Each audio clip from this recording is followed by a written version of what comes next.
Well sung by all. Well done.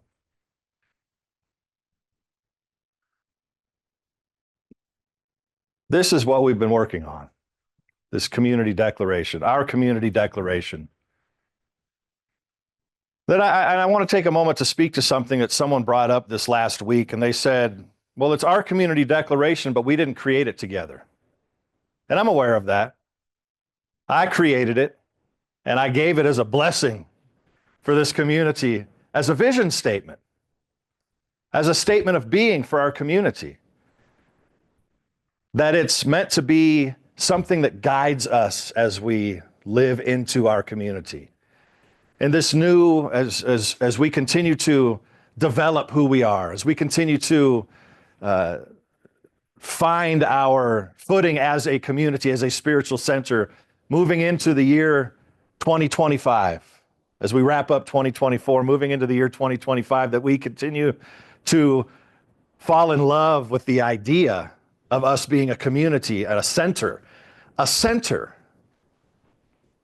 of well-being, of love, of all of these things, that it's meant to be something that pulls us forward. So I'm going to recap it here, and then we're going to focus on those final three statements here. So together as a community, we work diligently to be an instrument of life's goodness.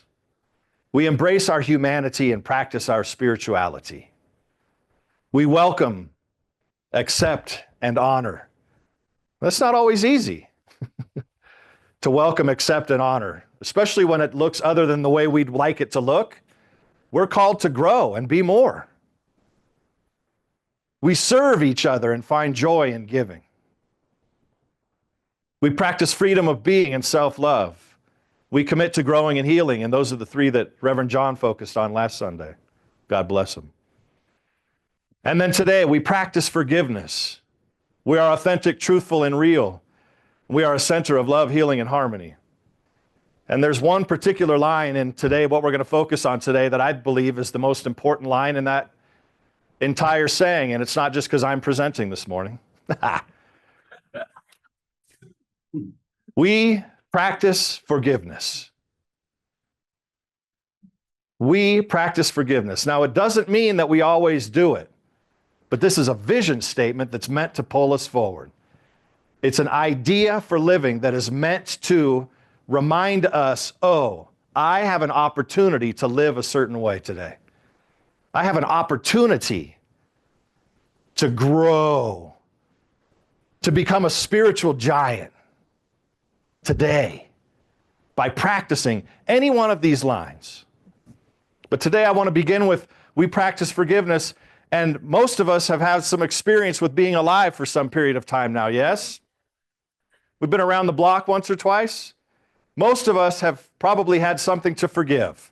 No, most of us have had something that we've needed to forgive. Yes? Yes. All of us have.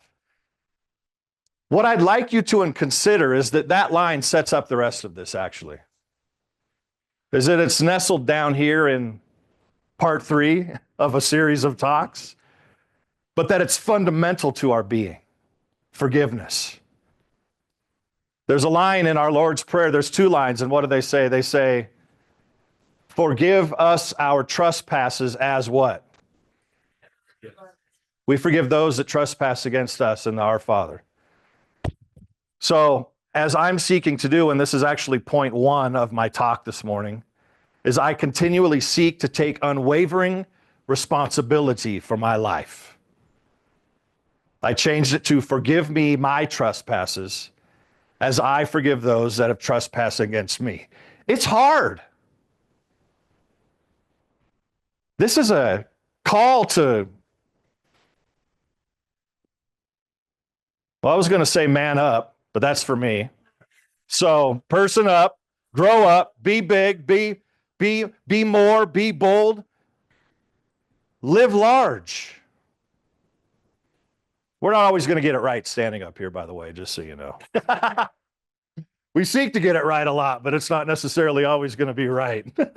But let it be way more often than not. Forgive me my trespasses. So like asking life, Would you be willing to forgive me my trespasses, please? Because I will. I will trespass. I don't mean to. But in taking unwavering personal responsibility for my life, I have to understand that when I do, that I have something to clean up and I need to ask for forgiveness. Because there will be a time when I trespass and I don't mean to. And what is to trespass? It means to go across a boundary. Sometimes I don't even know that the boundary's there. And I've crossed it. And then I need you to tell me that I've crossed it. And so we can keep things clean. In recovery, it's step 10, which is to just stay clean every day. Every day at the end of my day. In recovery circles, for those that are familiar with recovery, is to stay clean. Let me clean up my side of the road every day. Let me forgive myself for the ways that I've trespassed. Let me be aware enough that I have. Know that in my heart I didn't mean to. And if I do, change my heart, God. Change my heart so that I don't ever mean to. I don't want to be mean. I want to be kind. I want to be loving. I want to give joy. I want to give life. I want to celebrate beauty and be a purveyor of it. I love that word purveyor. I want to be a purveyor of beauty, a purveyor of forgiveness, a purveyor of love, a dispensary of it, a dispenserer of it. Forgive me my trespasses as I forgive those that trespass against me. And this is probably the bigger one here, because there's something about the human psyche sometimes that likes to hold on to when somebody's trespassed against me. I want to hold on to it because I get to be right or I get to be superior to. And that's a slippery slope. That's tricky. They did me wrong, so I can hold them hostage for some time. But what we know by now about forgiveness is that who's the person that we're holding hostage? Always only ourselves. Why is that? Because the only relationship we have is the one with ourselves. The only relationship we have is the one with this guy right here. That's the only relationship that I have. Everything else is like a holographic projection of life. It's a projection of it. And we're walking billboards. And so I need to get busy taking unwavering personal responsibility for my life so that I can be as clean as humanly possible, so that I'm moving around life. I'm free. A question to ask yourself when it comes to forgiveness is, how much life do I really want to experience? How much juice do I want to suck out of life? How much love do I really want to share? How much joy can I really stand? How free do I really want to be? And if the answers to all those questions are very, or really, or supremely, or anything like that, then we need to be about our forgiveness. To set myself free. Who in here wants to be free? Who in here is interested in being free? I know you are. Yeah, I know it. We're all interested in being free. Freedom to love, freedom to move, freedom to be loved, freedom to be authentic, truthful and real. Forgiveness sets all of it up. Letting people off the hook. Who do I think I am? That's another question I ask myself. I look in the mirror sometimes. Well, who do you think you are? Superior? Really? Let he who was without sin, what? Cast the first stone. Jesus was deep, man. I mean, Jesus was so simple in his teaching, but so deep. He's without sin. She without sin. You, whoever, without sin, cast the first stone. No one in here should be casting stones, right? I know I shouldn't be casting any stones. I mean, if we want to go sin for sin, I'll line them all up against any one of you in here. There's a lot of them, but we're not here to do that. We're here to take unwavering personal responsibility for our lives. And here's the question that I have for myself as I was preparing for this, and for each one of us. What do I need to forgive right now? In my life right now? What do I need to forgive? Who do I need to forgive? You know when the time to do it is? Right now. Do I want to get busy having more love in my life? Yes. Do I want to be free? Yes. Do I want to be a purveyor of joy? Yes. When do I need to get busy forgiving? Right now. What is forgiveness? Forgiveness is to give yourself the gift of life. Nothing more and nothing less. It's to give yourself the gift of life. Does it let somebody else off the hook? No, that's not the point of it, though. The people that have trespassed against me, that haven't cleaned up, and that continue to trespass against me, guess what relationship I have with them? None. Why would I? That's not spiritual growth. That's insanity. Let me keep my oh, yeah, that felt good. Woohoo, let's do it.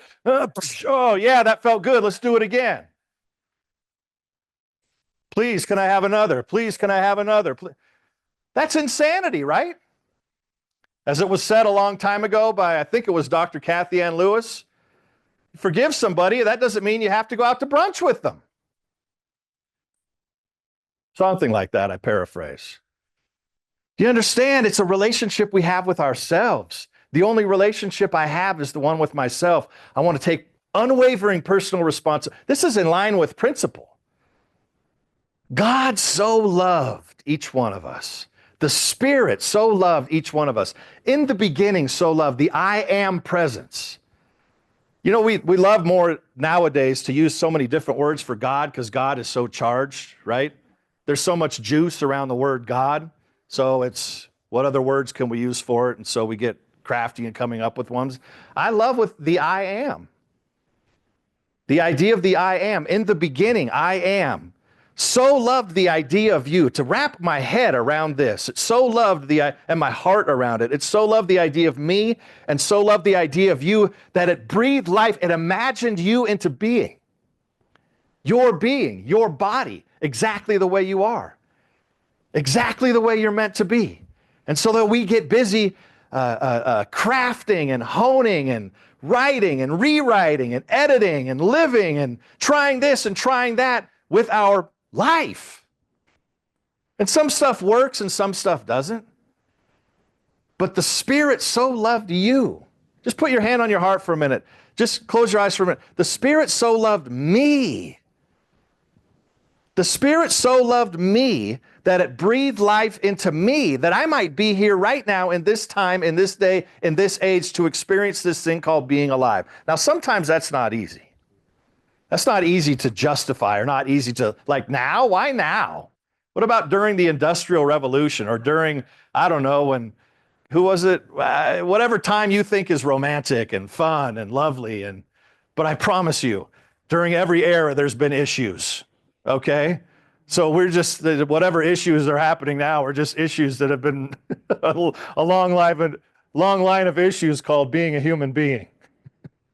Being a human being in a collective.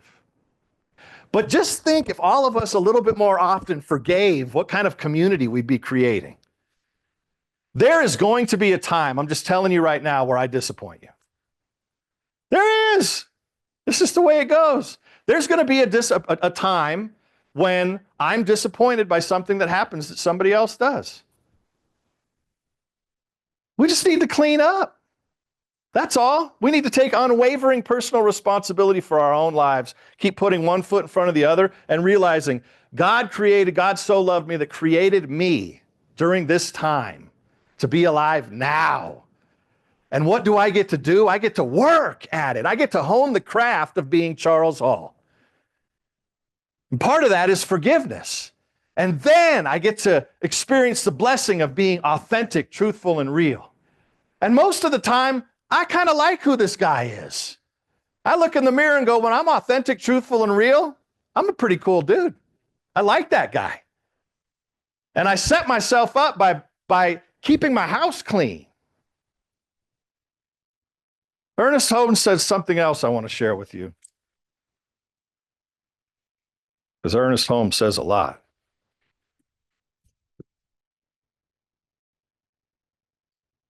Listen to this.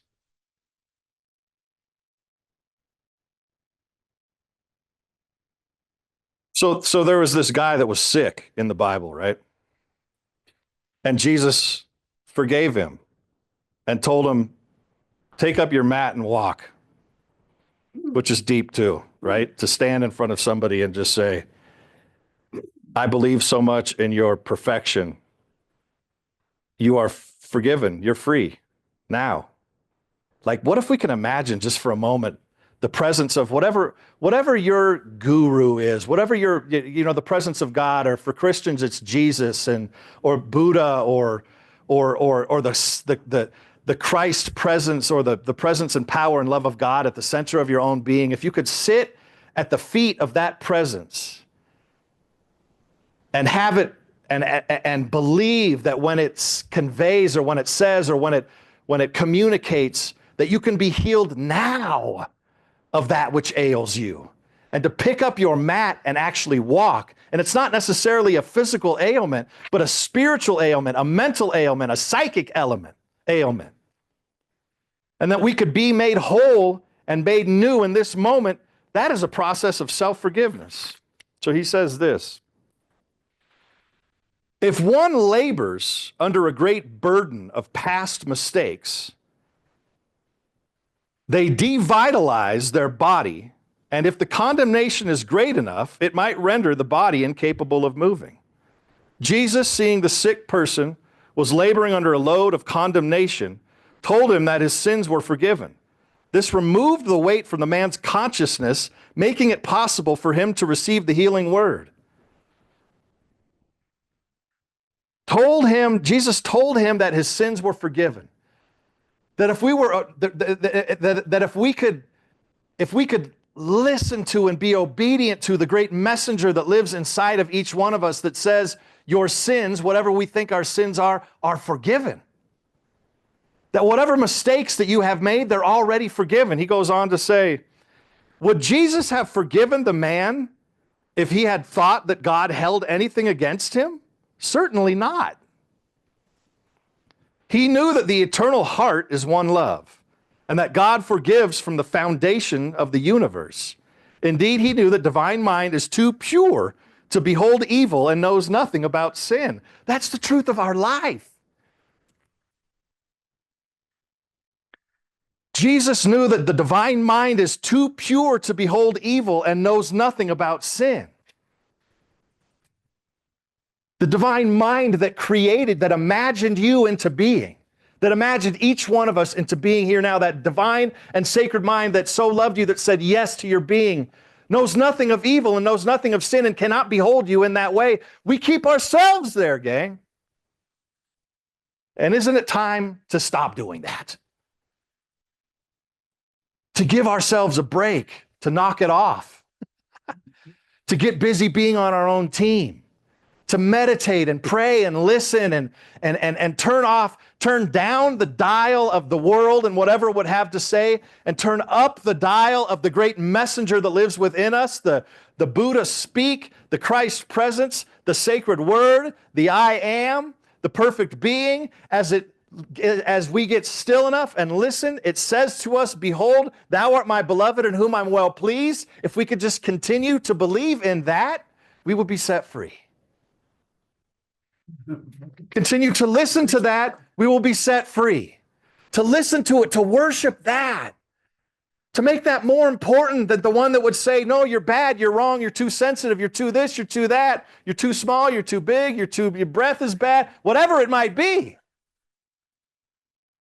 To listen to the great messenger that lives within each one of us, and then we are forgiven, and then we can forgive. And that is simply to give life. How much life do I want to experience? How free do I want to be?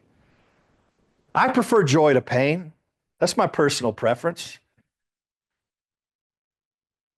I prefer love. I prefer freedom. I prefer harmony and peace. I prefer these things. I've experienced other, and I prefer these. And I want to be busy being about those things. Unwavering personal responsibility. Forgive me my trespasses, as I forgive those that trespass against me. Do I really want to grow? Am I really interested in becoming more myself? Am I really interested in that rush of life flowing through me? That, you've had times, everybody's had a time where they're like, everything's in order and all is right, all is well. Most of the time, we're kind of moving around life, troubleshooting, problem solving, figuring things out.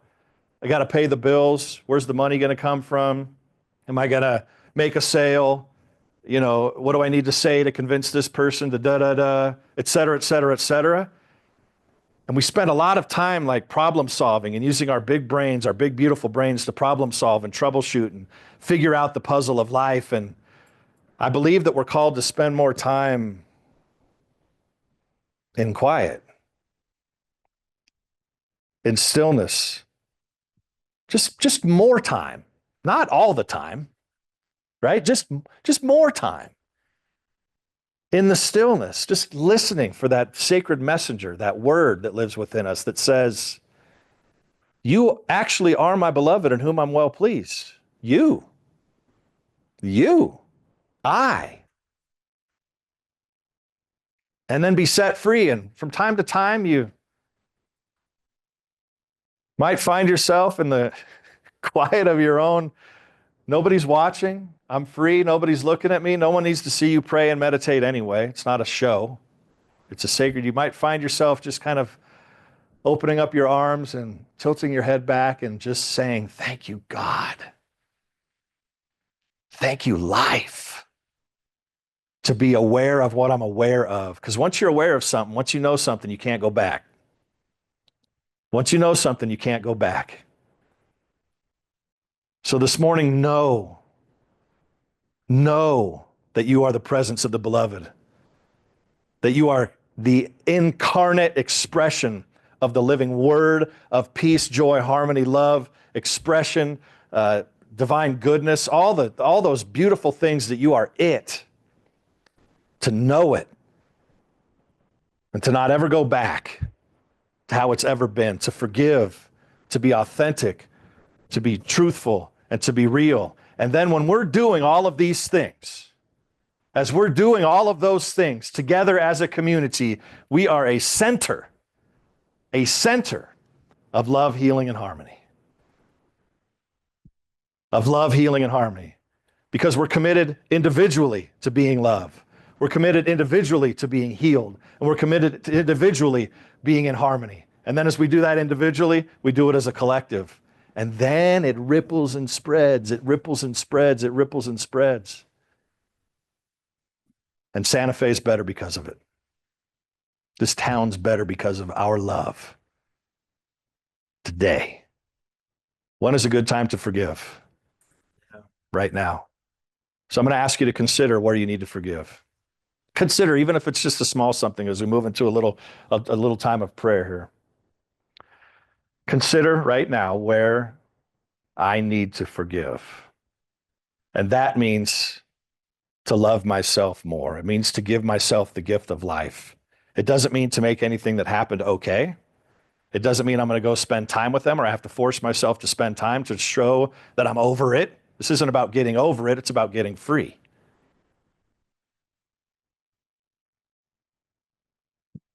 Who do I need to forgive? What do I need to forgive? And just breathe into that question for a moment.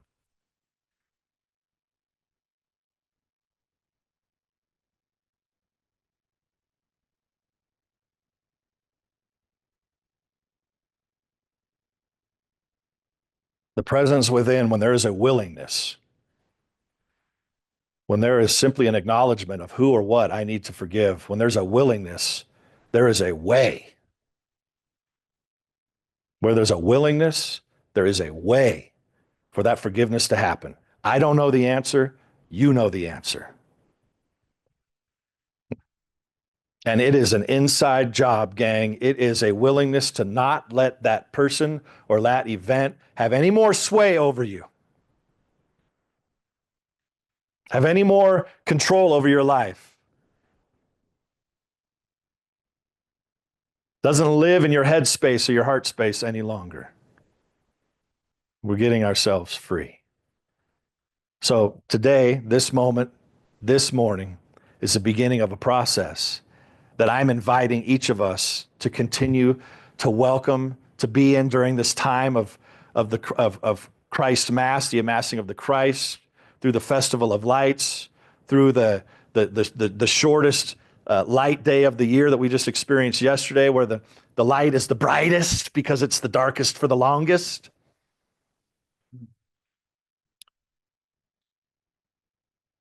And continue to allow love to operate as forgiveness through your life, to give yourself the gift. This person has no sway over me any longer. I don't condemn them. I don't wish them harm. I'm simply setting myself free to live large. This situation that had control over me, I don't condemn them. I don't wish them harm. I don't wish it well. I don't wish destruction. I'm simply setting myself free and moving forward. I'm moving forward. Because the Lord makes all things new, makes all things new, makes all things new.